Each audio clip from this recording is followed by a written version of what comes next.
what to do when you go through dark valleys sa kinabuhi.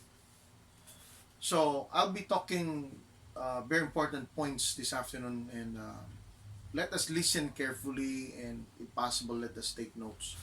Tungkol kay importante kaayo ni siya nga mga pagtulunan. Okay. Number one, when we go through dark valleys in life,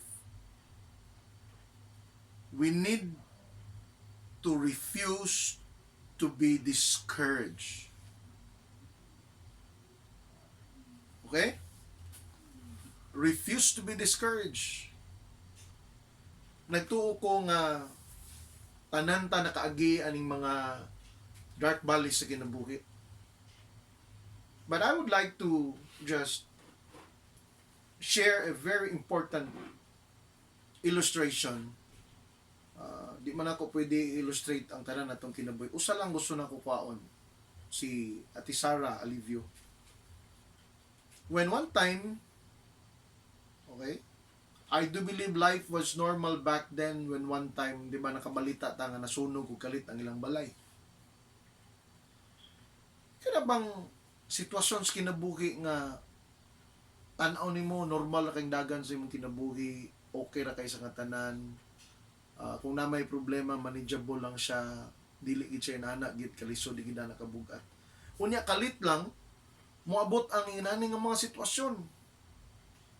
Unya ang nakalisod ani tungod kay these dark valleys, when they come, kasagara gyud makapataranta ni sila sa tuwa, makapatayog ni sila sa tuwa, and it puts us on our knees and consume our energy. Doon nila atong kusog. Now, dili kay nako gyud no, kung na may makadescribe gyud, pinakamay makadescribe sa unsa iyang gibati atong panahon na sa tisara ra gyud. But I can sense, and I know that all of us can sense, and to a certain degree makabati ta sa gibati na tisara tungod silang nasunog ka balay. But the very important reminder that God wants us this afternoon, pinaagi ni ining Psalms 23, is this: when we go to dark valleys in life, we need to refuse to be discouraged. Okay? Psalms 23:4, yea, though I walk through the valley of the shadow of death, I will fear no evil. And that's it. I want us to observe two very important things about this verse. So, duha ka buok ang importante kay nga punto din gusto na akong masabtan nato. Number one, God doesn't panic in life's valley. When you go through a problem, God doesn't panic, but neither do His sheep. So, ingon si David, when I go through the valley of the shadow of death, I will fear no evil. Nga naman, because God doesn't panic. Neither do the sheep. The picture we get from this verse is that the sheep aren't frightened as they pass through the valley. Wala nahadlok ang mga karnero. And now, let us look the verse again. Notice that it says that I walk through the valley. It doesn't say I run to the valley. I shake my head. I shake my knees to the valley. No? But it says I walk through the valley. Kasi pasabot ani, kung maglakaw gani, ba natin may expression na simple ra kay sa nga tanan, naglakaw ra. Wala gid gani ni dagan, di ba, kanang mga paghitabo sa hay nga sa atong palibot nga dili maayo nga nay pusilon, yung maingon dayon nga simple ra kayong nagpusil, oy wa gid gani mo dagan, naglakaw ra, kalmar kay sa nga tanan. Ngano man, when a person is just walking in the midst of trouble, it is a sign of calmness. Kalma ra kayo. Now, ingon ang pulong sa Ginoo, I walk though I walk through the valley of the shadow of death, He's saying, I'm walking. Wala ko nagkurog, wala ko nagdagan, kundili naglakaw lang ko. Buti pasabot, kalma ra kay ko. Bisan pag maglakaw ko sa mga dark valleys sa kinabuhi, I do not panic. Okay? So, timanin na pag-ayo. Dark valleys sa atong kinabuhi have a purpose. Muna nga, importante kaayo nga as we go through dark valleys in life, importante kaayo nga kalmado ta aron nga mas ma-appreciate nato ang Ginoo sa sitwasyon ngayang gitugot moabot sa atong kinabuhi instead of complaining. Mas ma-appreciate nato ang tabang sa Ginoo, ang tabang sa mga taong gigamit sa Ginoo sa panahon kasama niini. So, ayaw gitugot nga kung moabot ang dark valley sa imong kinabuhi, mulabay lang ni siya nga murag wala lang, but take the most learning out of it. Ang tanan nga leksyon sa kinabuhi, importante nga leksyon sa kinabuhi, kwaagi ka niini aron makakaton ka o matuman ang katuyuan sa Ginoo sa pagtugot niini sa imong kinabuhi. But this can only happen when we go through the dark valleys in life, relax and not panicking. Okay? Life experiences that are hard to forget are the ones that shakens us the most. Kumantay ba mo, ana? Kung hisgot ta og mga experiences kinabuhi, ang mga kasagara gyud sa mga experience nato nga di nato malimtan, katong mga experience sa kinabuhi nga nakapatay-og nato, nakapataranta sa tua, o nakahadlok sa tua. Kabantay mo? Okay? So, mo ni sila ang mga experiences sa kinabuhi nga di nato malimtan. And these are the things na atong hinumduman na muning mga sitwasyon sa kinabuhi nga nagtudlo ang Ginoo kanato. Luyo ani nga mga experiences nga dili nato makalimtan. Adunay importante kaayo nga leksyon nga gusto ang Ginoo nga ipahinumdom sa tuwa every time we remember this situation nga nakapatay og sa tuwa. Okay? The second thing that I want you to look at, or I want us to look at, are the words, I will. Okay, namdumin ang word nga I will. I will is a matter of choice. I will fear no evil. I will overcomes this problem with the help of God. I will overcome this problem. I will get out of this problem myself. And it's a choice. I will. One of the biggest adjustments you need to make when you're going through problems is an attitude adjustment. Kanang atuang kinaiya, atong panglantaw, atong perspective sa mga butang. Refuse to be discouraged. You can't go around the valley. Pwede ba natong tutuyukan lang nato atong problema? Dili. You can't go under the valley or over the problem. But we must go through the valley. Kinanglan ato ganing latason ang mga dark valleys sa kinabuhi. But it says sa atong text, I will fear no evil. I will not be afraid. I refuse to be shaking. Magkurog kog magpanik. I walk through this valley with confidence. Okay? So, nga naman. So, there's a reason why we should refuse to be discouraged. Ingon ang pulong sa Ginoo, for you are with me. Okay? Muna na kanindot. I will fear no evil, for you are with me.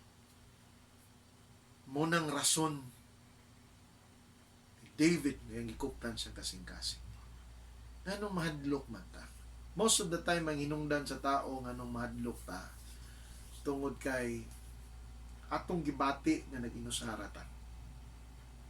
Okay? Kabantay mo? Magsugod ta o kanang bati o kahadlok kung ma-feel na to kung nag-inusara na lang ta. But according to David, I will fear no evil, even if I go through dark valleys in life. I will fear no evil, for you are with me. I am not alone. You are not alone. Igsoon. Muning importante kay nga reminder sa Ginoo sa imuha. As we go through all of these problems, issues, kabalo ko karong panahon na are times where there's so many questions in our hearts, so many uncertainties, daghang kay pangutana nga di pagid matubag o di pagid ta sigurado sa tubag. Unya kasagara kini nga mga pangutana mo'y makahinungdan, mo hinungdan nga mahadlok ta o mabalaka ta. But you know what? Here's what God wants to remind us this afternoon. Let us refuse to be discouraged.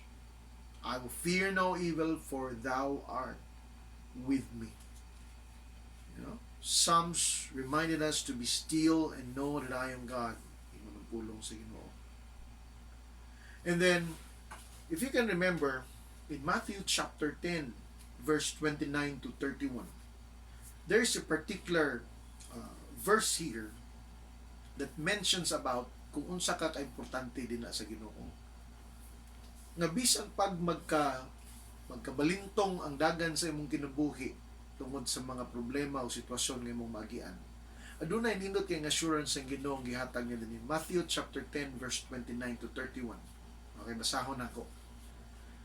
Are not 2 sparrows sold for a penny? Yet not one of them falls on the ground without your Father's care. And even the very hairs of your head are numbered. So don't be afraid. You are worth more than many sparrows. Okay? Let me read that last paragraph again. So don't be afraid. You are worth more than many sparrows. Now, gusto na kong tagaanig gamay nga kanang pag-expound kini nga verse. Now, ang sparrow, if we're going to look at the meaning of sparrow sa ato ang Bisaya, binisaya sa sparrow, guriyon. Alam mo guriyon kanang langgam nga brown ba, sagara bitaw makita nato nga maglupad-lupad. Guriyon. Kailan mo tita guriyon, mga Bisaya, kailan nagunsa ng guriyon, kanang brown ng color ng gamay nga langgam. Muna siyang sparrow. Now, ingon pa din are not 2 sparrows sold for a penny? The verse begins with the question, dili ba ang duha ka buk guriyon ginabaligya naman og usa ka penny? Now, ang penny, ang translation na ni, ako ni siyang gi-convert, ang 1 penny is actually 5 centavos sa ato ang kwarta. Present value ha, 5 centavos. So, na yung verse din nga, ang duha ka buk guriyon, 5 centavos na siya. Pero hindi man na 5 centavos sa palito na to, sa eskwelahan sa mga bata, dili man tag 5 centavos ang baligyan na. Mahal man. Pero kung adto ka dito sa bukid, actually, wala kayo mo palitan na. Wala kayo value ang guriyon. So, nag-iyon writer din, di ba, ang duha ka buk guriyon, 5 centavos, literally, kung ang duha ka butang, no? Kung na may butang nga, duha ka buk ang worth niya 5 centavos, buti pa sabot, halos wala na ginasay bili. So, ang duha ka guriyon, halos wala na siya bili. 5 centavos lang ang yang worth, anak. Halos wala na siya bili. Pero ngayon sa pulong sa Ginoo din nga gusto niyang idasig sa mga karon igsoon mo ni. Apan walay bisan isa ni ining guriyon nga matagak didto sa yuta without your Father's care. Walay usa ni ini nga matagag sa yuta tungod kay wala sila giatiman sa Ginoo.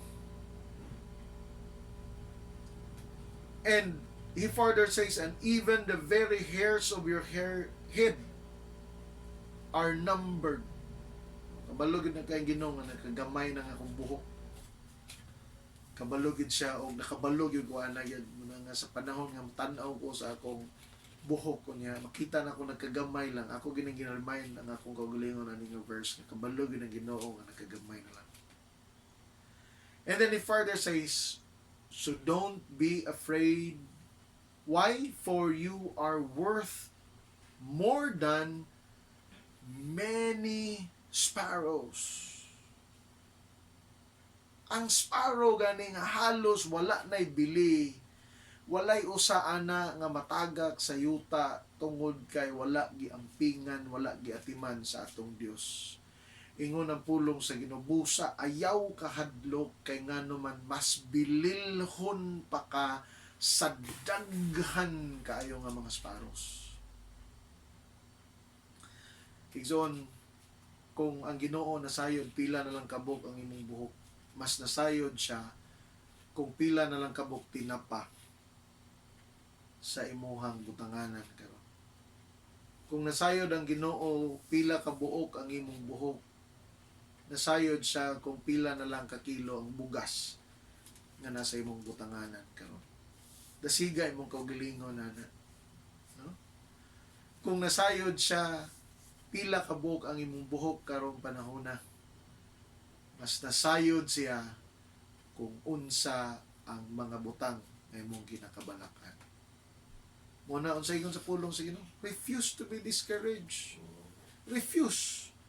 Choose not to. When you refuse, you choose not to be discouraged. Piliun nimo nga di ka ma-discourage. Why? Because the Lord is my shepherd. The Lord is our shepherd. Okay? God is with us every step of the way. And then second, sa itong buhaton, what to do when we go through dark valleys. Second, we need to rely on God's presence. Kinahanglan makakaton ta sa pagsalig sa presensya sa Ginoo. God does not leave us alone. Okay, bantay pag-ayo ang atong text kining Psalms 23. I don't know kung nakabantay mo ani. Pero nakabantay ko ani. Kasi kung basa-basa nga na siya'y change ba? Na siya'y language change in terms sa iyang pronouns nga ginagamit. Kay at first sa verse 1 down to verse 3, he is using a third person ang iyang mga pronoun. Like, he leads me, he guides me, he restores me, he restored my soul. In other words, he's talking about God, he's describing kung unsa ang Ginoo. Third person, i-describe niya kung unsa ang Ginoo, according kay David. Now, the language changes from third person to second person pronouns. Pag-abot niya sa ubos, ingon siya, you are with me. Your rod and your staff, they comfort me.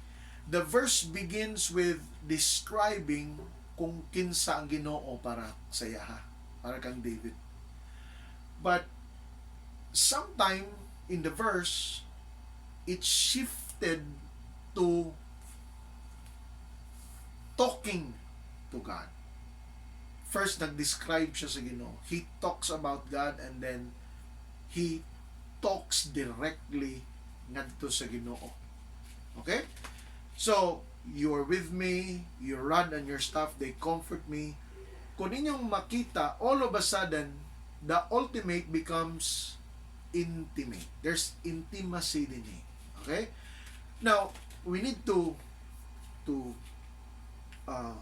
kinanglan atong masabtan that when we go through dark valleys in life, you don't talk about God. Paitan nakakaroon sa makalilisa nga sitwasyon sa imong kinabuhi. Maghiskot ba ka mahitungod sa Ginoo? or makig-istorya ka sa Ginoo. Di ba kasagaran nato makig-istorya man tas Ginoo? Mingon ba ta karon kung naka sa problema, mingon ba ka nga ang Ginoo buutan kay siya, ang Ginoo maayo kayo siya, ang Ginoo kanang maka maluluyon kayo siya. Mga igsuon, kung ang imo ang dialogue sa imong kagalingon ingon ana pa, wala pa ka nahadlok ana, wala pa ka nabalaka ana. Nga naman sa panahon nga ang tao mabalaka, ang iyang pakig-istorya direkta na sa Ginoo. Ginoo ko, tabangi ko, Lord, naunsa naman ni Lord. Nga nang ani mang sitwasyon, Ginoo, tabangi in taon ko, Lord. Di ba inana naman ang ato ang dialogue pag nata sa lisod nga sitwasyon. Mo pwedeng nahitabo kang David ini. He starts by describing kung saan Ginoo. But then, okay, basahon ako. The Lord is my shepherd, I shall not want. He makes me to lie down in green pastures. He leads me beside still waters. He restores my soul. He leads me in the paths of righteousness for His name's sake. Yea, though I walk through the valley of the shadow of death, I will fear no evil. Suddenly, there's a shift in the language after he said, yea, though I walk through the valley of the shadow of death, I will fear no evil, for you are with me. Suddenly, he shifts from describing about God to talking directly sa Ginoo. So, we need to remind ourselves that in times of dark valleys experienced in life, we need to rely on God's presence. Muna'y atong kuptan, muna'y atong gunitan ang presensya sa Ginoo mga igsoon. Now, kung nag-experience ka o kanang adto og cave, kasagara gyud sa mga kanang nag-adto og cave, in most trails gyud ako mga kailangan ng adto og cave. Ang buhaton gyud sa guide during the middle sa inyong journey padulong sa cave, mingon ang guide nga palungan ninyo yung mga suga. Now, unsay purpose? Siyempre, mag-cave, magdala mo kang flashlight, magdala mo kang suga. Pag-abot yung sa tunga-tunga gyud sa cave, mingon ang tour guide na palungan yung suga. Now, the moment kanyang palungon ng suga, gusto sa guide nga ma-experiensyahan ninyo what it is to be in a very dark place nga wala gid kay bisag isa nga kahayag nga makita. Ngit-ngit yung sa katanan, kanang giingon nila ba nga makabuta ang kangit-ngit ba? Now, kung naka sa imong balay, di mo gyud ka maka-experience gyud og kanang total gyud nga darkness kay for some reason naa man gisuga gyud. Bisan pag mamalong kag suga sa imong kwarto, may suga sa silingan, may suga sa poste, may suga sa imong cellphone. Di gyud ka ka-experience of total darkness. But when you're in the middle of a cave, it is where you experience total darkness. Pero kasagara sa mga nagka-caving, mayroon silang hadlock yun. Hadlock yun kasi katanan ka na mag-experience bitaw og total darkness, bisag temporary lang. But you just need to remind yourself, pag mahitabo ni, nga na kay mga kauban. Ug labaw sa tanan, pahinumduman nimo imong kaugalingon, mga bisan pag ngit-ngit kayo ang palibot, makabuta ang kangit-ngit, nag-uban sa inyo ang guide, ang tour guide ninyo. Aron dili ka mahadlok, aron dili ka makulbaan pag-ayo. So, whenever we go through dark valleys in life, we need to remind ourselves that God is with us.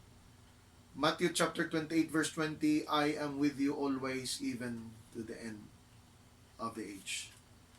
And it further says in Deuteronomy chapter 31 verse 6, be strong and courageous, do not fear or be dread of them, for the Lord your God goes with you. He will not leave you nor forsake you.